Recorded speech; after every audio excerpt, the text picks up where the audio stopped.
Thank you, comrades, and thank you for inviting me to speak. And greetings from the socialist and the environmental movement here in Britain. It's been an amazing couple of weeks in terms of mobilisations and wider politics. And what I hope to do today is to do two things. One, to give you a bit of a sense of what the mobilisations have been like in the UK, and also to try and explore where we are at with the COP process.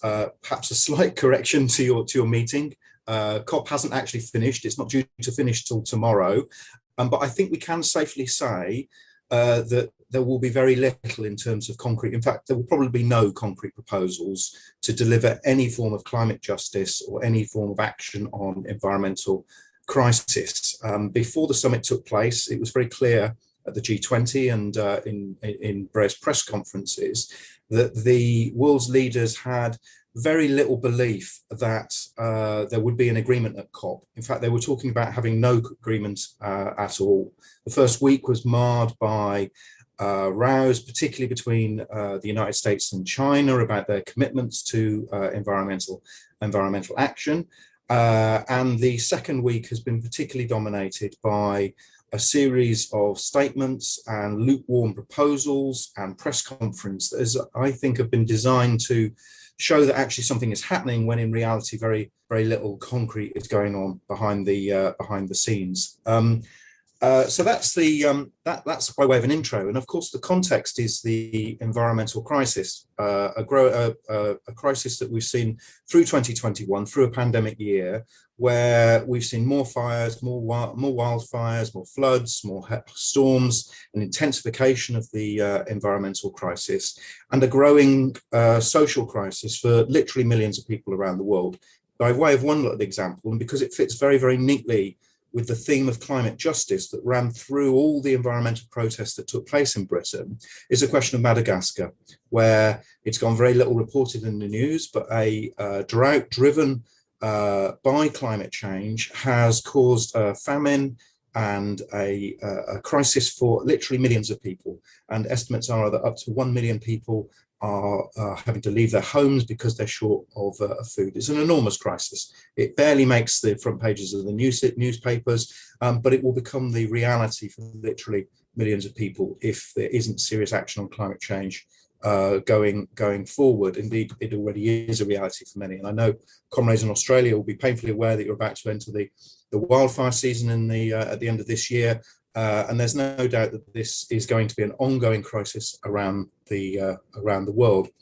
The response of the ruling class, the capitalist class, if you like, is COP26. And it's a contested response because, as I said, at the top, there is infighting, there is cynicism, and there's a lack of agreement. At the bottom, if you like, across the majority of civil society, I think there is a growing sense of failure and cynicism towards those people who are supposed to be delivering inside the conference chambers, and a desire to mobilise and protest around it.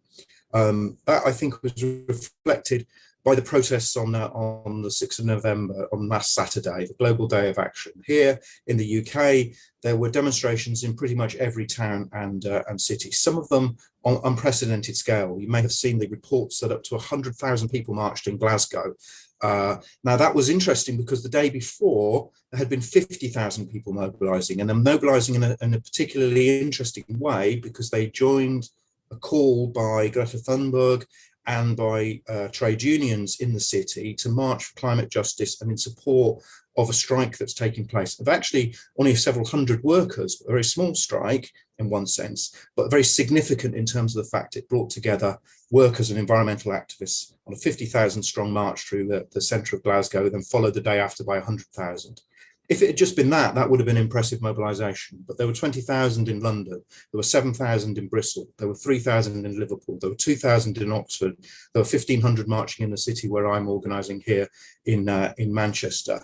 Those are very large demonstrations in a time of COVID, in a time when people are coming out of lockdown, many people not yet confident to take to the streets or take part in big actions together. Nevertheless, these were big demonstrations. And also, and significantly, they weren't just big, they were radical. the COP26 coalition that was formed in Britain to mobilise around the Global Day of Action had a very, very explicit set of politics around the desire for global justice and for climate justice, a recognition of the inequalities in society, a recognition that environmental impacts are disproportionately on the poor, on Black communities, on women, a recognition of the need for solidarity with indigenous peoples around the world, with the global south, and a recognition that it wasn't going to be a problem solved by the rich global north helping out the poor global south. And this, I think, is very important. I think it's built on the movements that arose around Black Lives Matter, which placed pressure and demanded that questions of historic inequality, racism and colonialism and imperialism were part and parcel of these movements. And I know here in the UK, in my city, Manchester, and elsewhere in the country, the coalitions worked very, very hard to make organizations that were often underrepresented in protests and communities that were underrepresented, like refugees and migrant organizations, leading parts of those mobilizations. If you look at the pictures of the protest, I think you'll see that that's right, with indigenous delegations, with anti-racist organizations, refugee groups, and so on. The news of the demonstrations, of course, didn't reflect that. Usually the news reflected and photographed the likes of Greta Thunberg and so on. But nonetheless, inside that movement was a very, very clear demand for global justice and a sense of involving the whole world in the fight against the interests represented at COP26. And secondly, and finally on that sense, the sense of actually COP26 not being the answer led, I think, to a much more radical critique of society. It wasn't difficult to engage in conversations about capitalism being the problem, about the need for revolution, about the need for systemic change. In fact, the slogan "system change, not climate change" was everywhere on the demonstrations, and that, I think, was very inspiring and certainly felt like a step forward on previous similar demonstrations. I've been part of previous mobilizations, as the chair said, not quite for 30 years, but I've certainly been part of protests at the COP talks in Paris, COP talks in Copenhagen, previous demonstrations. And those were always marked by a sense of people hoping, praying almost, begging those talks to deliver answers and solutions. In actual fact, the demonstrations now felt much more like us demanding action from the rulers, in a sense of, if they didn't deliver, we would fight for transformation. So let's turn to COP itself, because, as I said at the beginning, it seems to me very unlikely that COP26 will deliver any sort of solutions. In fact, the text, the draft text of the agreement that was released on Wednesday morning is quite shocking in its cynicism. It has no mention of fossil fuels, no mention of coal, oil, gas. It's a general set of statements and platitudes that don't really offer any concrete way forward. It's full of saying nice things and good things. And this is similar to the phrases and the statements coming out of many of the leading speakers at COP. And I think that we have to understand the COP process itself, which began in the early 1990s with the United Nations Earth Summit in Rio in 1992, as being a very specific thing. As I said at the start, it's the capitalist class's response to climate change, to environmental crisis in general, but in climate crisis in particular. And thus it has always attempted, if you like, in part of its DNA inside the COP, is a sense that actually capitalism is the only way to do things, and that capitalism is the solution to the climate crisis. And it's very interesting to see in almost real time at Glasgow the way that people are articulating this, both at the top in the keynote speeches and also in other statements from politicians and so on. Mark Carney, who is the former governor of the Bank of England and is now the United Nations Special Envoy on Climate Finance, of all things, Mark Carney made a speech at COP where he said that finance is the window through which ambitious climate action can deliver a sustainable future.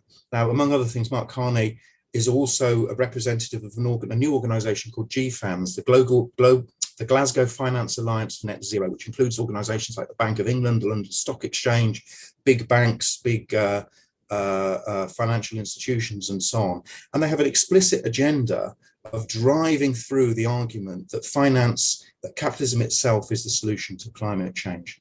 This isn't new at COP26. It's part and parcel, the very DNA of COP that stretches back all the way back to those agreements signed in the early 1990s in places like Rio, Kyoto, and so on. It's the sense that you can only solve climate change if you make nature part of the market system itself. You turn nature into a commodity that can be bought, can be sold, can be traded, and you try and reduce pollution by giving pollution a price on the market. And this is why you see such emphasis on things like carbon taxes, on emissions trading schemes, on carbon trading schemes, and so on. And the problem for us, the problem for millions of people, the problem for people facing wildfires and floods is that these schemes don't work. They don't work because they don't reduce emissions. They give companies and countries an opportunity to pretend they're reducing emissions by offsetting them on some financial scale somewhere in the world. There are other problems with COP, and they shouldn't be neglected. The driving theme, as I said, is this sense of finance and capitalism being the solution, but there are other problems. Part of those problems come from the people who are at COP. The wealthy, powerful nations from the global north, in particular the United States, but now also the BRICS countries, China, Brazil, and so on, have particular agendas influenced by their own international interests that they will try and push. In the pamphlet I wrote just before COP for the Socialist Workers' Party here, which comrades can download from our website, I go through some of what this meant in practice at previous COPs, where powerful nations would lean on smaller, less developed countries to argue that they shouldn't push particular agendas or to tone down their demands from the wealth. And this leads, of course, to the weakening of any agreements made, but also, crucially, to the undermining of attempts to support the Global South in terms of its own development in a sustainable path. That's why we've seen big arguments in the run-up to COP26 and in the conference in the last fortnight around whether or not and how to deliver the $100 billion of international finance that's been promised to the Global South. If you read some of the press releases, they give the impression that this is a new, wonderful thing that's been thought up, but this has been contested going back to the Copenhagen COP when Obama was president. And the other people at COP who have strong influence are the corporate interests themselves. And we'll focus just for a few minutes on the fossil fuel interests. The biggest single delegation at COP in Glasgow is of 503 people from lobbyists from coal, oil and gas corporations. They represent 100 different countries. They're, in terms of a comparison to the number of delegates from the indigenous communities around the world, they outnumber them about 2 to 1. And they come with a particular agenda, not explicitly, they're not that stupid as saying coal or gas, oil is the only solution. But they come with an agenda of pushing finance policies that are friendly to coal, particularly, as I said, things like carbon trading and emissions trading schemes and so on. And crucially and frighteningly, many of them are part of countries' own delegations, and I'm sure Erima will talk about this, but Scott Morrison has a particular criminal record in this regard because he's brought a number of fossil fuel corporations from Australia to lobby for things like carbon capture at COP. And so what we really have is an event that's distorted, as I said, by its emphasis on the capitalist solutions to climate crisis, and distorted internally by the nature of capitalism in the 21st century, where a tiny number of powerful countries dominate the globe and push for their own particular imperial interests around the world. Ideologically, this manifests itself in them telling us that everything is going to be fine. They wheel out some of the politicians to greenwash themselves and to give a sense that things are okay. And I don't think the movement buys it. In fact, I think what's interesting about COP26 is that they're clearly worried by the movement. There was a big keynote speech a couple of days ago by the former US President Obama, who basically welcomed the protest and celebrated the involvement of young people, and basically said to them that we have to do something to help and go forward together, and urged people to participate in democracy and elections and so on. Yet it completely ignored his despicable personal record in destroying previous COP agreements and encouraging the use of fossil fuels, but a real sense of them using Obama to draw in the young people and to make them feel part of a process that's doing concrete actions. More importantly, and more interestingly, I think they're very, very aware of what the movement themselves represented. I mentioned Mark Carney, the UN's special envoy on climate finance. I have to say that several times because it sounds so ridiculous. Special envoy on climate finance. What on earth does that mean? Mark Carney made a speech which the UN has trumpeted on its own website, where he says that the money is there, we will solve it, paraphrase slightly, this is not blah, blah, blah.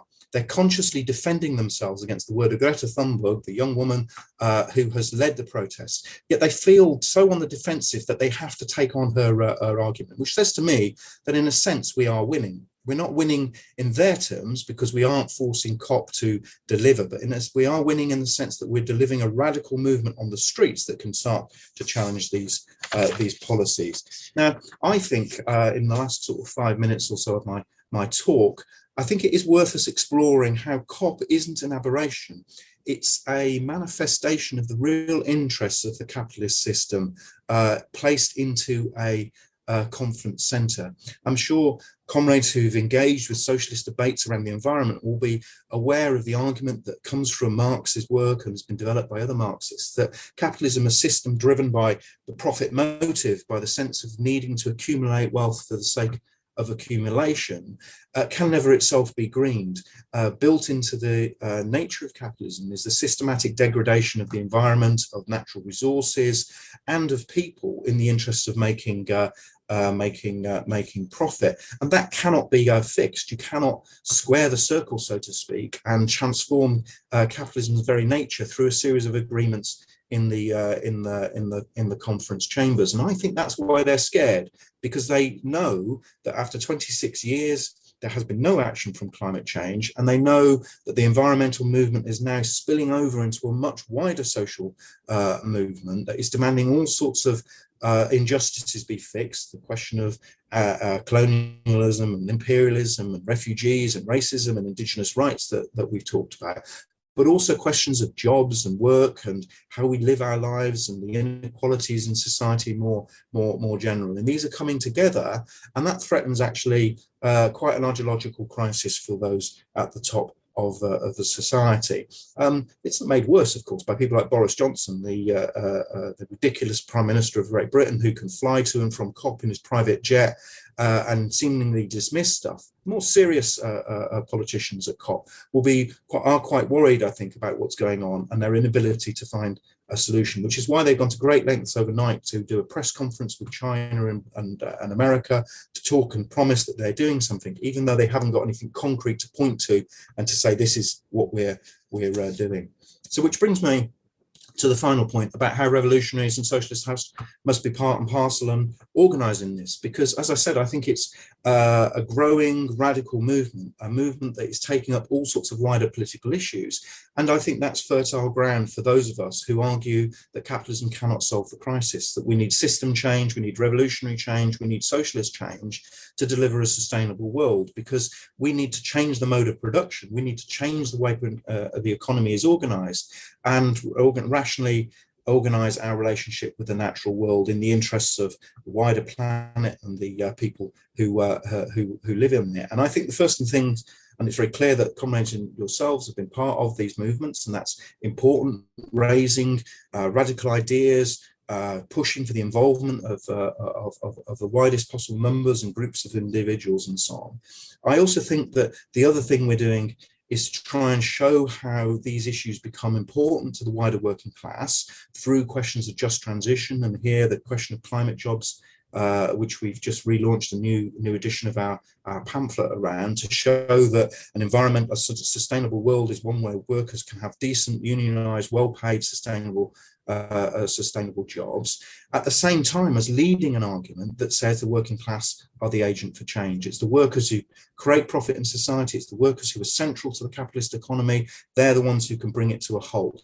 And not just that, workers have the power and potential to create a totally new way of organizing society, one where ordinary people democratically plan collectively production, not in the interest of profit, not in the interest of short-term accumulation, but in the interest of a rational way of organizing society that is better for all of us. And I think it's worth us celebrating, if you like, a little bit, the socialist contribution to this, because I think when people say system change, not climate change, when young people write that on their banners, it's a radical solution that represents their hatred of capitalism, a system that impoverishes and destroys. But there isn't necessarily a thought-through alternative, and we can offer that.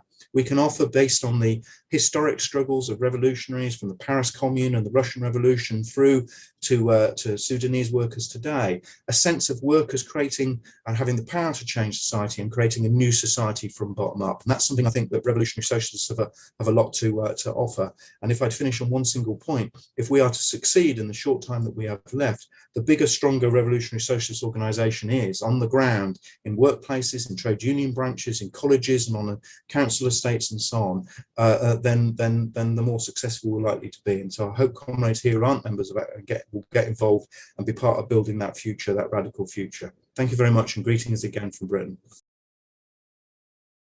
Thanks so much, Martin. That was fantastic and amazing to see the connections overseas, particularly, as you said, you know, it's going to be the movement that we're building both over there and here that's going to bring the system to its knees. So yeah, it's especially valuable to hear from comrades like yourself overseas. So next I'll hand over to Erima. Thanks so much, Martin. It's really good to hear how things are going over the other side of the world, seeing all those demonstrations, having our demonstration on the weekends, coming out of lockdown, and having everyone here in the room today is very inspiring. And I think, it's all systems go now. Reports from COP are that from the pledges made so far for 2030, that still leaves the world on track to hit about 2.4 degrees Celsius. That comes from our group Climate Action Tracker. So, you know, despite COP being presented as, you know, the last chance at a solution, we're still headed to climate disaster. And the Australian Scott Morrison government played a particularly shameful role at the international conference, you know, first almost refusing to even attend, Glasgow refusing to update Australia's targets, 2030 targets from Paris, despite the likelihood that we'll overshoot those targets anyway, and then even opposing a draft clause that allows countries another year to update their 2030 targets if they haven't already and announce them in 2022. He didn't even want to see that clause in the draft. Australia wouldn't sign up to a pledge to cut methane emissions, which is for people who don't know, like a particularly potent greenhouse gas, and one that often leaks around the edges of gas wells. He also opposed a clause which calls on nations to speed up the ultimate phasing out of coal and fossil fuels. And Angus Taylor, the Orwellian named Minister for Energy and Emissions Reduction, in the lead up to COP, said that the government could use the summit to actually promote Australia as a good and reliable place to invest in gas and carbon capture and storage facilities in the future. And reports that the Australian Pavilion at Glasgow, the most prominent feature of that is the gas giant Santos promoting their plans and lobbying for future carbon capture and storage facilities. People might have heard Morrison's gaffe that he made. It seems somehow a little bit more strategic than that the world is building momentum to tackle China, he said, instead of quickly correcting himself. He meant climate change. The world's building momentum to tackle climate change. But I think that shows actually exactly who Morrison thinks the real enemy is at a conference like that. And it goes a long way to showing, you know, the logic of these conferences and this capitalist system of global rivalries where, you know, in order to take international action, we're up against all this kind of international competition where no country wants to, you know, allow another country to have the advantage. They don't want them to have access to the resources, access to the, you know, cheap electricity or, you know, oil for military power and spending. And so much of the publicity that we got in Australia from Glasgow in the first week was taken up by the really disgusting spat between France and Australia over some supposed lack of honesty and integrity in the nuclear subs deal, as if, you know, you can have an honourable way of populating the planet with more weapons of mass destruction that are, you know, designed to kill hundreds of thousands of people. Morrison's plan for net zero by 2050 is an absolute joke. It was adopted really just to avoid complete embarrassment at COP. It was basically the minimum requirement of even attending. And there are no new policies or funding. It relies primarily on a kind of fantasy of technological breakthroughs in the future. And a lot of that really is code for carbon capture and storage becoming feasible. Even the Financial Review called the plan a prayer, not a plan. And of the $20 billion claimed to be spent on low emissions technology, that money has actually already existed in the government's earlier technology roadmap plan. And half of that you can date back to the Clean Energy Finance Corporation set up in 2013 under the last Labor government. I think as well, it's the degree to which Morrison is pushing the carbon capture storage is significant, because it really is about saying, when he says technology, you know, he's not talking about solar and wind and all this incredible technology we already have. He's talking about a technology that allows us to keep burning fossil fuels. That's, you know, that's his vision. And carbon capture and storage is incredibly expensive. It's basically unproven. There's one plant that works a little bit some of the time in one place in Australia, but pretty much every you know, politician, report, etc., like acknowledges that it's not yet feasible. And of course, you know, we end up still with all this toxic pollution that's being stored in the planet. It's not renewable. I think the kind of period that we're in now, like we're seeing the way that technology is becoming Morrison's new code word for leaving things up to the free market. And you can see it in that slogan of technology, not taxes. That's how he's differentiating himself from the Labor government. But I think we have to puncture this hypocrisy, because the Liberal government, they're champions of the free market, broke all their promises and expectations by spending, you know, a huge sum during the COVID lockdowns, breaking all their promises of budget surplus. And so they should have, you know, we welcomed that spending. I mean, some of it more than other parts of it. But it shows that absolutely they can spend money when they want to, when they're willing to, when they feel that the pressure and the necessity is there.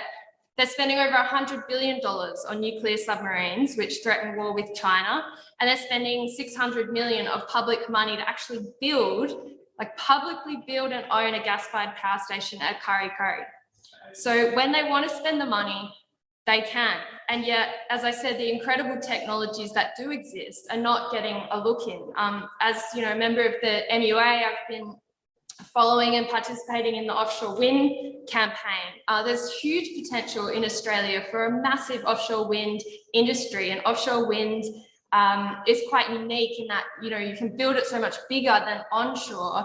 It can provide like serious baseload power, and the sites that have been identified line up quite neatly in a lot of states with the very towns, like areas around the Hunter, the Latrobe Valley, where, you know, those communities have historically relied on fossil fuels, where people need the transition. So it's you know, it's a perfect industry to fight for a just transition for workers. But I think despite this technology, as well as solar, hydro, you know, green hydrogen getting cheaper, it's a mistake to think that it's simply going to displace fossil fuels on the scale or in the time needed to avert disaster if it's left up to the market. And I think that's one of, the questions we have to sort of tackle as part of this question, can capitalism deliver? Like, it is true that, if you're talking just with a blank slate, it's becoming cheaper to invest in renewables rather than new fossil fuels. But the fact of the matter is there's 100 fossil fuel developments in the pipeline in Australia right now that, if burned, would result in nearly 1.7 billion tonnes of greenhouse gases, which is 5% of global emissions. And there are, coal companies right now predicting for massive increases in production next year.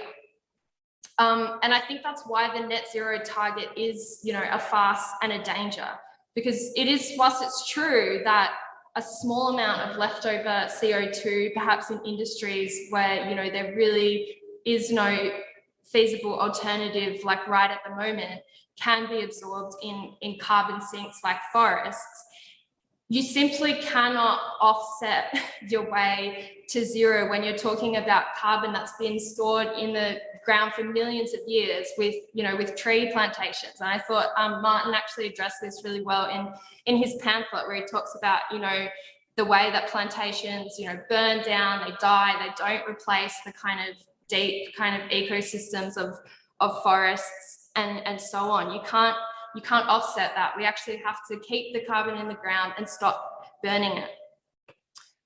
So that all paints, a pretty bleak picture and a reality of what we're up against. But whilst delay, I think, is the new denialism, the debate has shifted in our favour, and we should recognise that. It's obvious that the Liberals can no longer campaign on an outright refusal to act. You saw Morrison this week posing in marginal seats in Victoria, charging up an electric vehicle, whereas just one election ago, Michaela Cash was promising to save tradies' utes. The Murdoch papers, decades of just outright denialism, throwing doubt on the science, are now running a campaign for Mission Net Zero, where they say that Australia can be green and gold. And whilst it's our job to expose all this cynical greenwashing, we also can take advantage of the rhetoric, because the debate is no longer if we should act, it's with what measures and how fast. And there's actually 10 existing coal-fired power stations that are set to close around Australia in the next 10 years. So it won't be us, throwing people out of work. It'll be the fossil fuel industry leaving people behind, leaving ghost mines behind them. And, this is already like a very, very real question in the Hunter, where, Morrison's answer is the Kurri Kurri gas-fired power station, but that's only going to produce 10 ongoing jobs. We can come in with the answers that are needed. I saw a news report on Channel 9 of some of the global protests, and it ended with some shots of our rally in Sydney, and said that the rally was demanding 100% publicly owned renewable energy by 2030. And I thought that's pretty damn good to get on Channel 9. It's clear, direct, it cuts against Morrison's attempts at fear-mongering over job losses. And then I watched Chris Bowen on Inside, and it was just so obvious that the Labor opposition, they still won't come out strongly for investment, for just build it, for creating jobs, for taxing the rich. They, sort of bleat about, we've got a whole suite of policies. We've got so many more policies than Morrison. And yet, they're hedging their bets. On the one hand, they're saying there'll be no new coal-fired power stations under Labor. On the other, they don't want to phase out coal. They're actually backing Morrison in not signing the pledges to cut methane or phase out coal at COP. They say CCS, the carbon capture storage, could play a role, carbon credits can play a role. They just shouldn't play like the central role. And the problem is that Morrison's, diverting the money. Like it's confusing, it's uninspiring. And I think, most to the point, they are not sending a clear message that working people are going to be at the center of any transition. And that's why, when we fight for not just climate action, but climate justice. Like, we want to fight for a world that's better than the world we've got now, where, you know, everyone has a job, where there's awesome public transport that works and is reliable, and, you know, so on and so forth. And those are the kind of messages we need, and the messages that I think can actually win people to the movement. And I was just going to end on the movement, because I think solidarity has played a really pivotal role for a long time, for many years, but also particularly in the last 2 years, building the climate movement we need, bringing, you know, union contingents to the student strikes, organising campuses and workplaces to go out on strike for climate action, getting a sign-on statement of hundreds of trade unionists against the gas-fired recovery, and engaging with Indigenous activists fighting Santos going into the Narrabri and bringing that fight to the cities. And that kind of, you know, climate radicalism and resistance that we've created, you know, within that, the ETU, you know, has got the confidence, the Electrical Trades Union, to flag a potential green ban of its members working on the site to build the gas pipeline and Santos's plant in the Narrabri. And that's the kind of workers' power that will be the absolute, you know, key to actually slamming the brakes on the fossil fuel madness. We may be up against, you know, the biggest, dirtiest corporations in the world, but even they rely on workers to build their plants, you know, and dig up their profits. And organised labour can refuse to build these destructive projects and fight for meaningful, sustainable work that benefits humanity. And we've seen that, you know, historically in the green bans in the 70s in Australia. The rally on the weekend, you know, it wasn't huge, but we're coming out of lockdown. I think it was very significant for what it was, because, you know, it was, you could see all the organised groups. We had contingents of, you know, First Nations, Pacific Islanders, students, a lot of different unions, NGOs, church groups even. And I think, you know, from here we can build to try to get back to the numbers that we had in 2019 with the student strikes. So going into, you know, the federal election next year, climate will be a big issue. And I think we'll see much of the usual push around door knocking, marginal seats campaigning, and so on. But the key thing for us coming out of lockdown and into the election will be to build a movement that cannot be put in its box. Whoever wins the election and can build that kind of united power and class power that, you know, can take on capitalism and can win the action we need in the time that we have. Thanks. Thanks, Tilly. Thanks, comrades. It's really interesting to hear the experience of activists there and the politics that you're facing, and to see the parallels and actually the differences. And actually, I do think it is important to see Scott Morrison as a particular playing a particular role in COP26 of someone who is very clearly arguing a position of a section of the capitalist class, which is that actually we do want to carry on doing what we're doing and to try and use technological innovation and solutions to solve that. He's very explicit around that, around carbon capture and fossil fuels. And I think he reflects one of the dominant strands of thinking around the world, though many other proponents are far more liberal. If you think about, say, Bill Gates, who articulates a very similar position around, say, nuclear power or electric vehicles and so on. But I wanted to make some more general points that arose out of the discussion. I was struck by a point that I think the first contributor, Angus, made, which is that what COP says and what shows is the failure of a strategy of reform on an international scale. And it does pose the question of reform or revolution for us. I think that's absolutely right. And I won't go over again why COP26 fails, but I do want to draw out some of the points around the nature of capitalism itself. And I think it's really important, the points that comrades have made around the question of the military. I think two contributions, I'm afraid I didn't hear the comrades' names, make the point about the way that the military machine internationally, and obviously in different international nation states, is part of the climate problem itself. I mean, the US military is, I think it's the single biggest institutional user of fossil fuels in the world. The military itself globally is responsible for 5 or 6% of global global emissions. The US military is clearly the biggest problem for it. The US military, if it was classed as a country on its own, would be something like the 47th biggest emitter of gases in the world.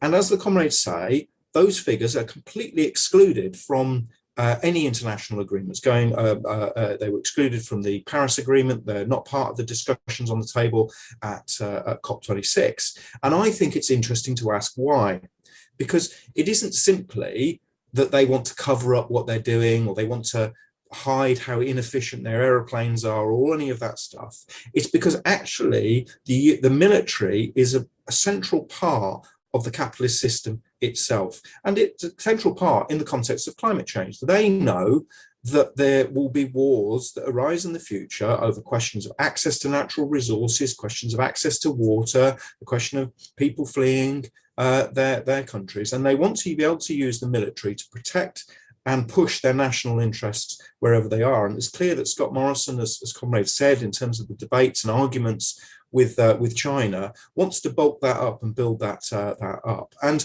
it's important that we highlight the problem of military emissions. It's not enough. We can't simply pretend that we can get rid of the military, or we can disarm the world and reduce the emissions from that sector of society, because that would be utterly impossible in the context of capitalism itself. And it brings to mind different aspects of capitalism. I mean, I was reading the other day about the advertising industry in the UK. Now, the advertising industry is fascinating because it's an enormous producer of waste, of inefficiency in society, and emissions itself. Britain spent something like £23 billion on the advertising industry in 2020 alone. It's a figure that's expected to go up by about 15% this year. It's a colossal waste of money, and it represents a colossal waste of energy, natural resources, and a colossal production of emissions. And there are lots of campaigns and people who say, let's have less advertising, let's have less billboards and all the rest of it.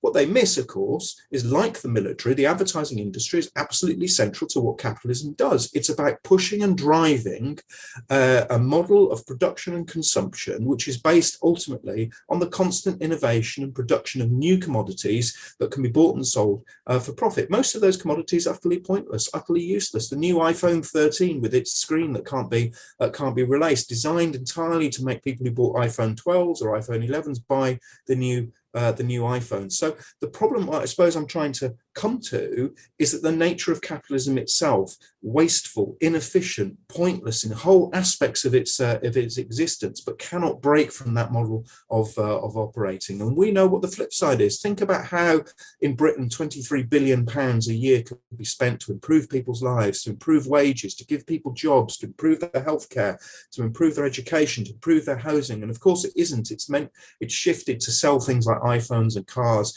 that nobody really needs. And this is why I think it's important that socialists, as the comrades in the room have done today, articulate that alternative, that actually we can do things differently. We can build our cities, we'll build our homes differently. We can organize our lives differently. We have better healthcare, better jobs, and so on, in a socially in a sustainable way, but also in a way that improves the lives of workers. But I think we also have to go further, because once you start demanding those things, you come up, as Judy said on the in her contribution, about the question of the capitalist state, because the capitalist state isn't going to do it.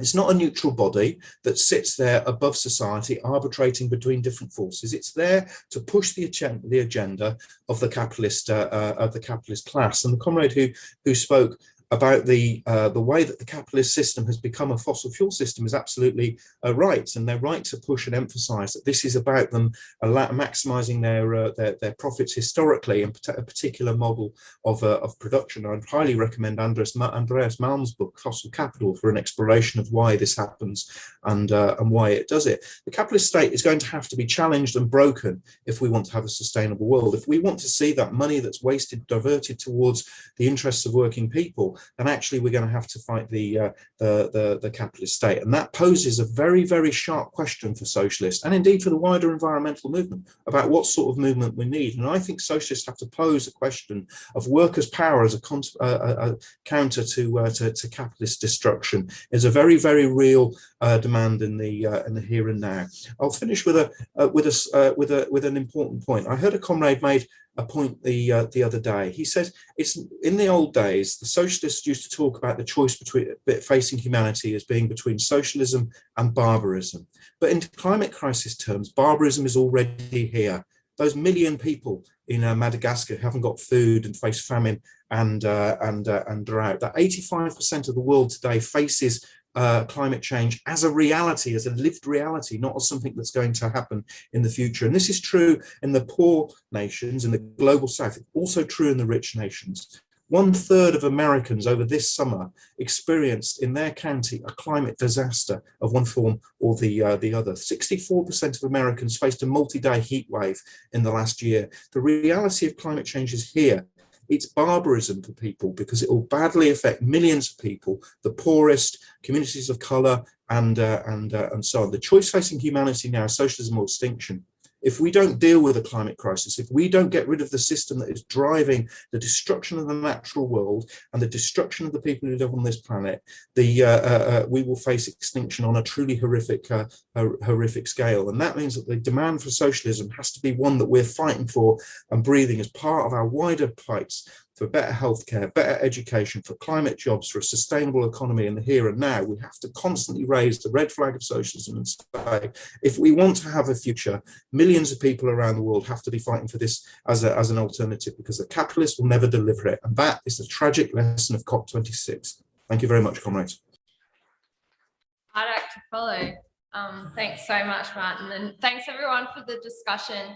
I just wanted to take my summing up to elaborate a little bit, because, you know, I mentioned, and a lot of people mentioned at the front, that we really do push for this demand of publicly owned renewable energy. But I think that it's worth just spelling out a little bit more, like public ownership and government investment. You know, that's not a revolutionary demand. It's not, you know, anti-capitalist per se, but I think it's interesting that it's only revolutionaries and some trade unionists that are raising that demand, and might go to Caitlin's point that, you know, revolutionaries, I think, make the best climate activists. And I think there's a couple of reasons we argue for that. One is that it is the most straightforward way to actually tackle the crisis in the time we have. You look back over the last couple of years of COVID, you see how much governments can actually intervene. You know, these whole sectors are shut down, flights grounded, you know, borders shut, money like moved around. You know, you workers, you're staying home now. Like, you know, in a lot of ways, a lot of those measures were very draconian. They were cruel. They left people, you know, with no income or separated from their families.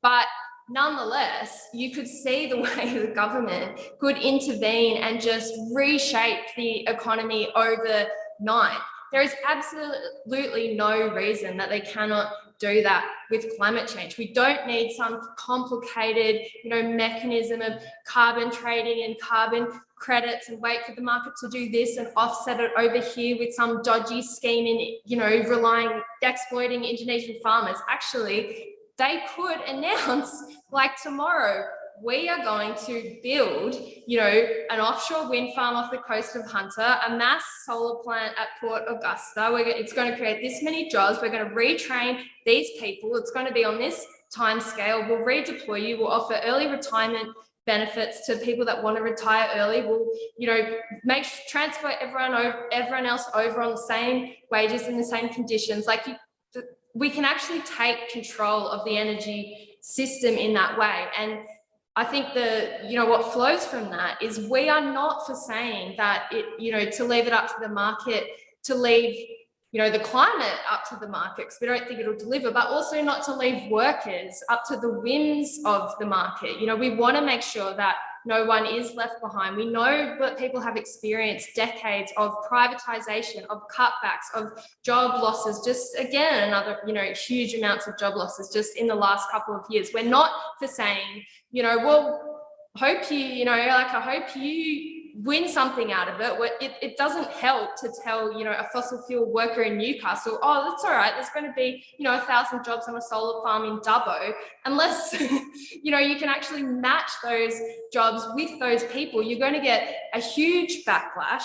it's actually going to embolden the right and embolden Morrison, you know, I'm the champion of jobs, you know, when if people see that what climate action means is then being thrown on the scrap heap and forgotten. So we're not for them. And I think public ownership, you know, it's not as far as we want to go, but it's a little microcosm of the kind of way that we want to take control of society, take control of planning, you know, make sure that, you know, we're not building, you know, solar on Indigenous lands, for example, against the wishes of those communities. I think Anna made a really good point at the rally. Like, you can't net zero your way out of, you know, Santos destroying Gamilaroi lands and the significance of that. It's not, you know, just an input-output system. We actually have to respect, you know, all the particularities of the world we live in, and the way that we as socialists ultimately want to do that is to take, you know, workers' control of the society so we can have that democratic planning.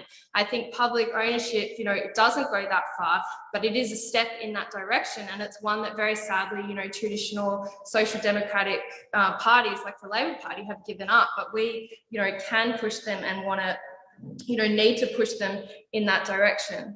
And I just end by saying that, you know, this Sunday night, I'll be speaking, unfortunately, in the middle of the night, Australian time, so not much use for you guys, but, you know, very excited. Martin's organised and invited me to speak alongside, you know, other international revolutionaries from Britain, from Ireland, from Turkey, from Ghana, from Brazil. And, you know, we are organised, not just here, we are organised around the world. Like, they're having their COP meeting, we're having our international climate conference as well. So I think, you know, there is a huge amount of hope.